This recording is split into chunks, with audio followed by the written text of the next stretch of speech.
Welcome, everybody, to this Pressure Free Leadership Conference. I'm Elle Ingalls, the creator of the Pressure Free Method, and this is our third segment for this particular conference, and I'm really excited to bring on Dr. Jason Richardson.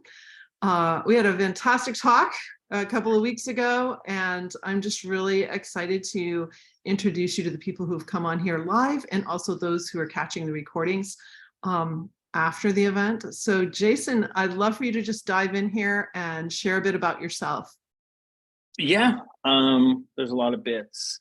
So I'll begin with bike racing because that was what I did professionally for 15 years, BMX bike racing to be exact, which is somewhat of a random way to make a living. However, through my tenure as an athlete, I always went to school. So got a degree in philosophy, then I got a business degree, continued to not use either of those, kept racing, and then broke my leg in 2006, my femur. And on the way back, I kept racing after that. On the way back from a race, I happened to be sitting next to a couple, and they were psychologists. One was a psychologist. The wife was a marriage and family therapist. They were coming back from some kind of conference or convention, got to talking, and that was in October of 2007. And then I was in school 3 months later to become a psychologist. And then, doctored in 2010, licensed in 2011, and on the plane to the Olympics working with athletes in 2012 to go to London. And so now I'm on the 4th Olympic cycle here. And so I've worked with athletes and executives. I do have a clinical license as well. So a lot of the comments about ADHD and codependency and all of those things are salient. I'll put it that way. Yeah. And so getting my training, I have a real comprehensive bunch of training and then also a bit of a business background. So here I am. So I get to talk and listen and talk and listen for a living. Yeah. That's pretty nice. And I'm able to even weave some of the bike stuff back in there. I'm currently a brand ambassador for a few brands and closely involved with working with athletes in that space. And here we are. Wow. I'm really curious.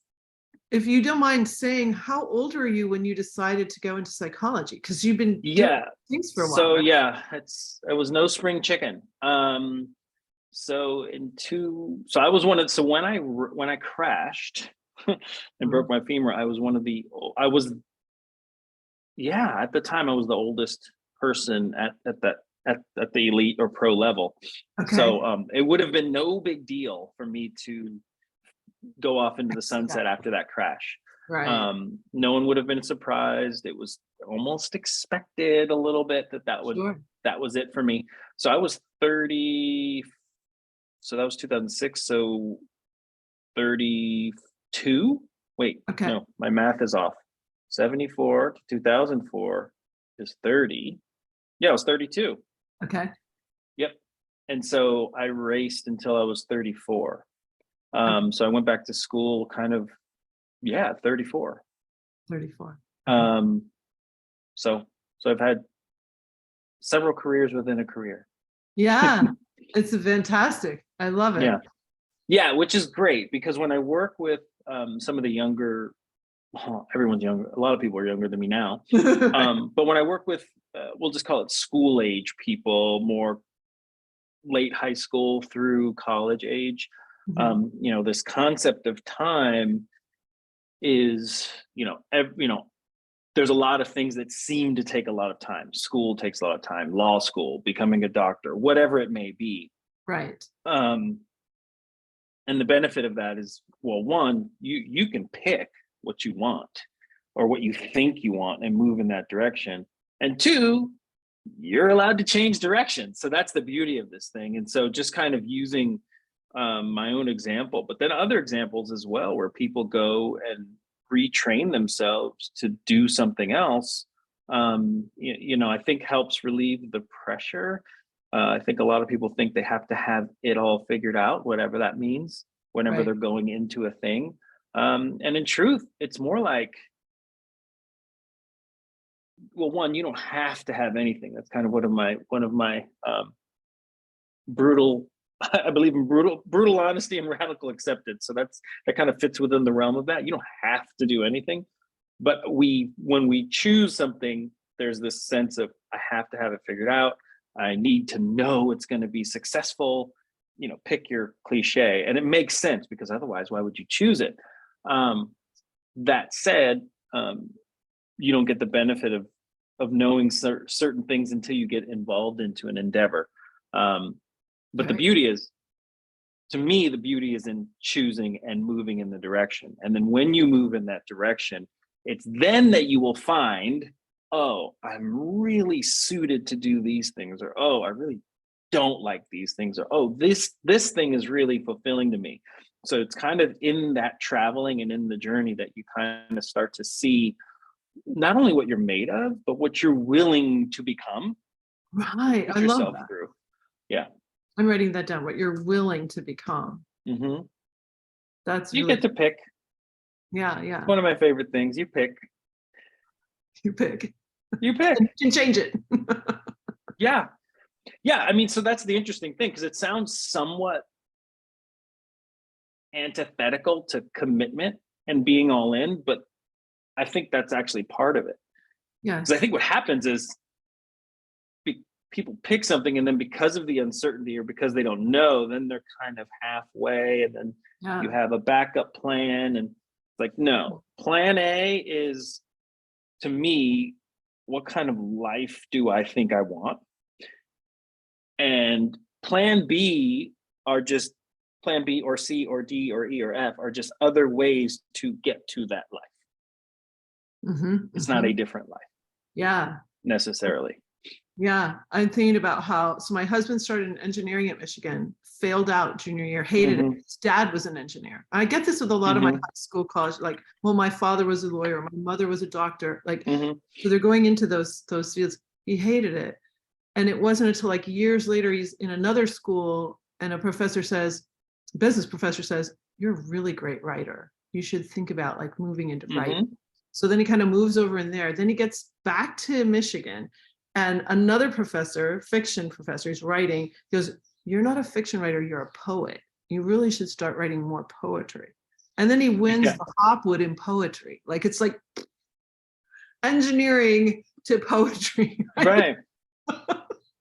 Well, yeah, I went philosophy to master's in business to psychology, and even then, I'm barely using my clinical license, and um, Right. you know, And then I think there's the other piece of this is that we live our lives in chapters, and there's this thing that, oh, I should be doing this then, and then this then, and then this. But no, we don't have to do that. And Stephen just mm, wrote, life is never a straight line forward. Like, there's so much more to it. yeah, So in your practice, you coach privately. Tell me about your practice a little bit. correct. So I coach privately. I do take on so it's great to have a clinical license as well, Mhm. um, just because there are things that come up in Right? the coaching process, and I'm happy to be able to be equipped to handle them. Uh, that said, though, yeah, private. So I do speaking, and then I do kind of corporate training offsites, but the bulk of my business is private clients, and usually they're athletes, entrepreneurs, or kind of manager, director level up, Mhm. from a corporate world. That's like almost identical to me too. So, and some performers thrown in there. So Yeah. yeah, yeah, nice. And when you're first working with someone, like what are some of the first things you start to do? Like, some of the first things you start doing with your clients to help move them into what you're doing with them? Um, for me, it's assessment. We go straight into assessment. I want to know their world. I want to know what they say they want. um, and the trick, in my opinion, is so there's what someone says they want, and then what they need. and they're not always the same. And so if you can bridge those, now we're really moving somewhere. I generally find the natural checks and balances is to help people move toward what they want. And when I say assessment, so it's one, okay, what's the observational assessment? Whether it's I'm getting information from their team, if it's an athlete, or other coworkers, i.e. a 360.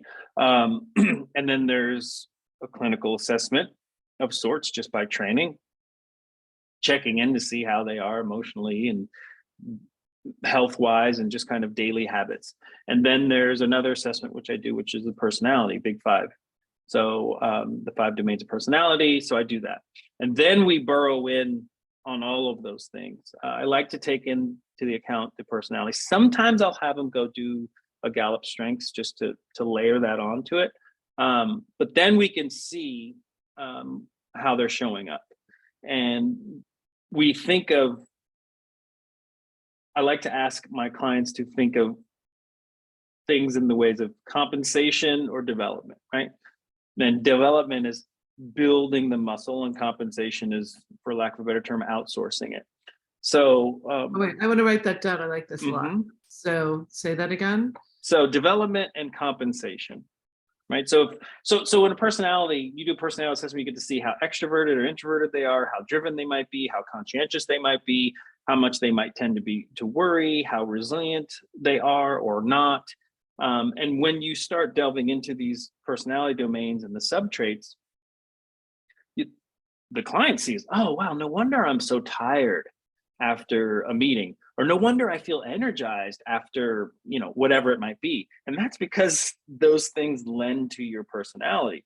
And so if you are going into a situation where you're not, it's not necessarily coming inherently to you that you would show up well, then you can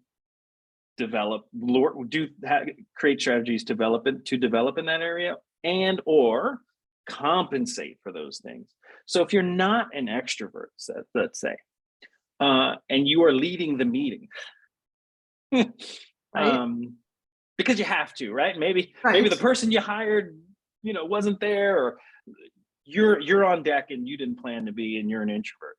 Right. Well, to the extent that you can, right? Make sure that maybe after that meeting, you create a buffer zone, where you just go into a closet for 5 minutes with the lights off and listen to some music, if that's what it takes. Or if you're heading into that meeting, maybe you create some buffer zones on either end. Yeah. So, so certain things that we can do if in a work setting, interesting little things that move the needle, opening your office door during certain hours, going outside during certain hours. You can start to develop, based on your personality thumbprint or footprint, strategies so that you can perform well.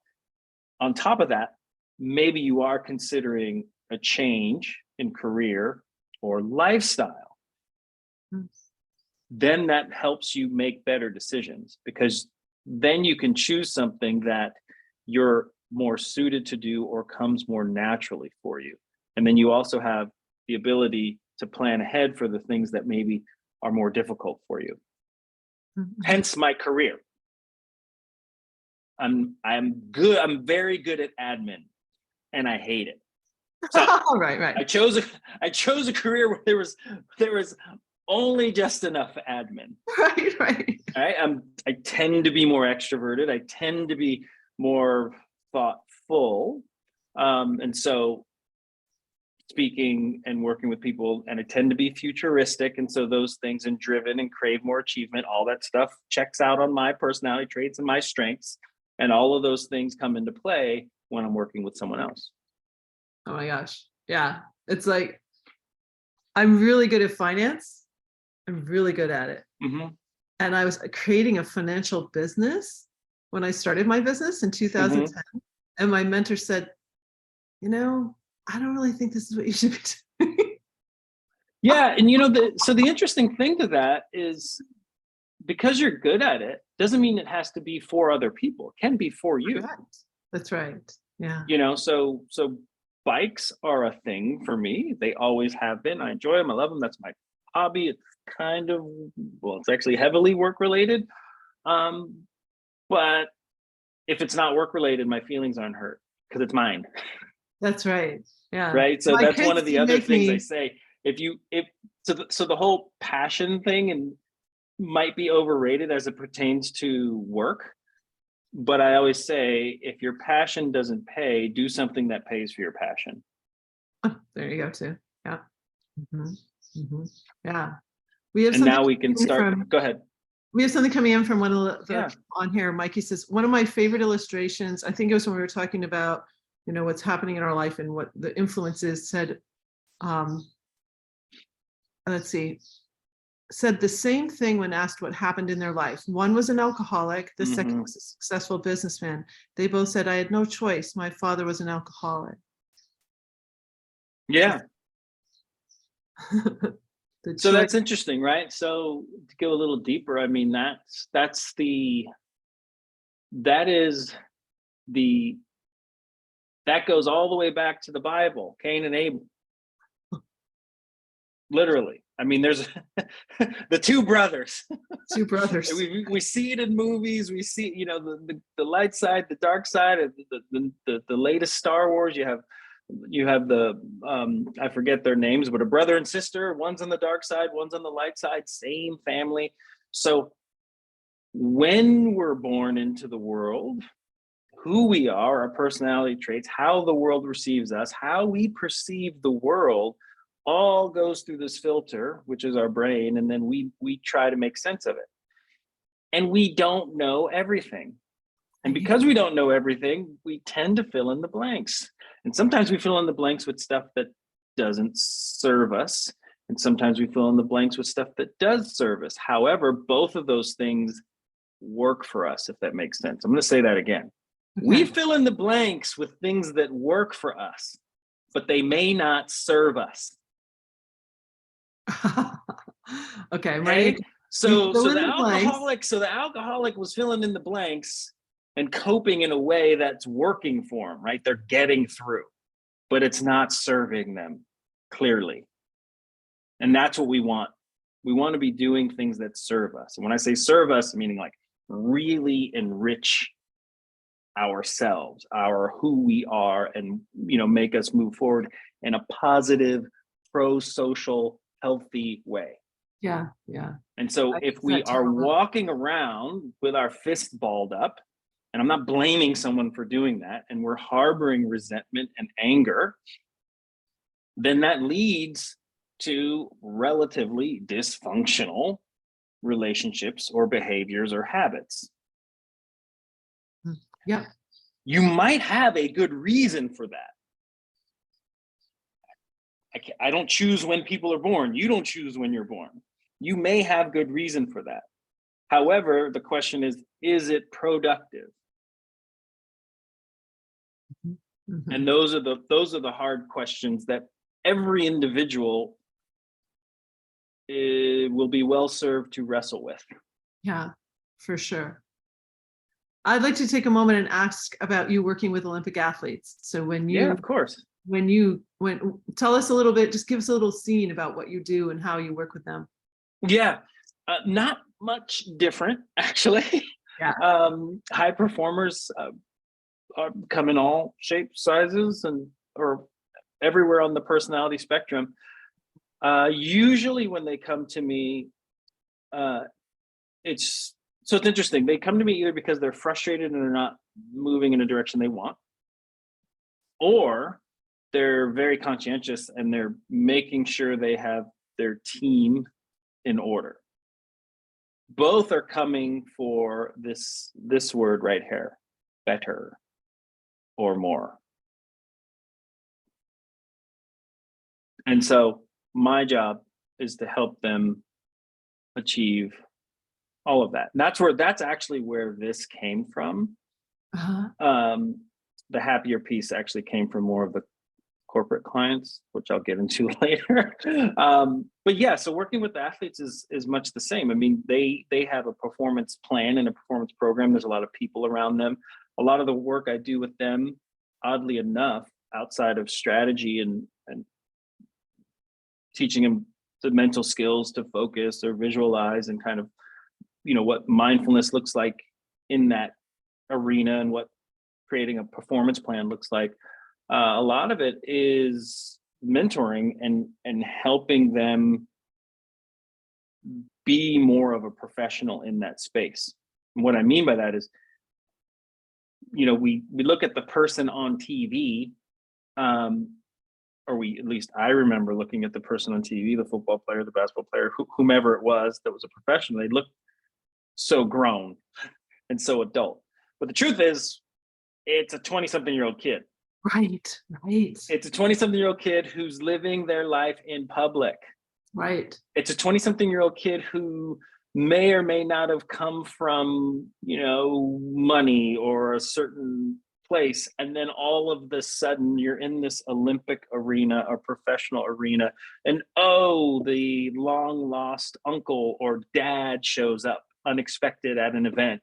Or, someone's, calling and asking for money because your second cousin needs braces. And but understanding how to, and by the way, you have all these people and then the press and you're just trying to live a life, which is, hey, does this girl like me, or does this guy not like me? And should I get a house, and what do I do with this money, and how do I save, but I really want a new car? So like all of those things that a 20-something would be going through, and then literally putting that on like performance enhanced PEDs, and then raising all of those stakes up and just moving the comma and the decimal point over, and then putting them in a fishbowl so that everyone can see that. So most 20-somethings, they can live their life in relative anonymity, even if they do have a lot of Instagram followers. But it's a lot different when you're a sponsored, paid person and you're representing brands and you're representing a country and there's contractual obligations. It's a lot. It is a lot. It's a lot. lot to take on. And I think a lot of people think it's easy. Oh, you throw a ball for a living, or you ride a bike for a living. Just do that. If only they could just do that, is the point. I'm not saying it's not a great lifestyle, and it's definitely not a 9-to-5 gig. Let's be real. That said, though, there are other pieces to that a lot of people don't see, and helping them navigate through that so that they can maintain this bubble of sanity for themselves. Right. Yeah. And this bubble of performance for themselves. And then also do it in a way to where they can have as long of a career as possible, I think that's where I plug myself in. And that's where we really start to create a game plan. Yeah, that's beautiful. It also reminds me of a colleague of mine works with very, very wealthy families. And he's a psychologist, and he says, he had a client or a patient who was like, she has $30,000 to manage 3 different homes a month, but that's not enough. Who's she paying? Like there's a gardener at each one of those. There's and so people don't understand. Like this is a very complex business that she's running. Right? It is. It is. I mean, to be blunt, people think they're scared of failure. They're not. They're scared of their worst belief being validated. That's what they're scared of. Some people are scared of success, but more importantly, some people don't know how to be successful. And I'm not saying like do well or create a skill. I mean, when you talk about the wealthy family with the home, if you throw somebody an extra 30, 40, 50, 100, $1 million a year, right? Or 100 grand to $1 million, any extra bit of money. Right. What do you do with it? And by the way, there's a responsibility to that, because now you're running this small little corporation. And if it gets bigger and bigger and bigger, now you're running this small little country, hence a family office. And what do you do? Because now you have kids. And what are you going and how do you teach work ethic to this kid as you're living in this $2 million home and they see mom and dad driving the Tesla and getting a new car every 3 years, and going on vacations in Europe. So already but it's their reality, right? And then meanwhile, that young child is going, am I going to be as successful as mom and dad? Right. Can I create, so now there's this other side to it, Yeah. So totally. It's really interesting. There's a responsibility to being broke, and there's also a responsibility to have a lot of money. Yeah. Meaning, guess what? No one gets out of this thing alive. And as a person living in the world, you are well served, right, to take inventory of the cards you have. Now and the ones you were dealt, but the cards you have, right, your inherent strengths and personality characteristics, and learn to play them to the best of your ability. Right. Yeah. One of the things I say is that your intangible assets are the things that build your assets. Your skills, your knowledge, your personality, like all the things that you mentioned that are when you assess all that, then you can figure it out. Like, okay, this is what I can do with this. That's really beautiful. And then you mentioned, so I'm curious about the happiness and the corporate. So more, better, happier. So I'm going to do a little trick here. Let's see. Choose virtual background. There we go. Can we see it? Yeah. Okay. So usually when someone comes to me, it's because they want more. And that's basically the stuff. So I need to make more money. I want the corner office. I want to get the raise, whatever you pick. Okay, awesome. Or when they come to me, they want better. Hey, look, I want to be stronger. I want to be more fit. I want to fit in the wedding dress again. I want to have abs. Okay, great. Or they might have the job. They might be in decent shape. And on paper, everything's okay. But this is where it comes from the corporate side. A lot of the worker bees out there, even the owner bees and entrepreneur bees, they have those things, and yet something's missing. And so they are looking for the happier.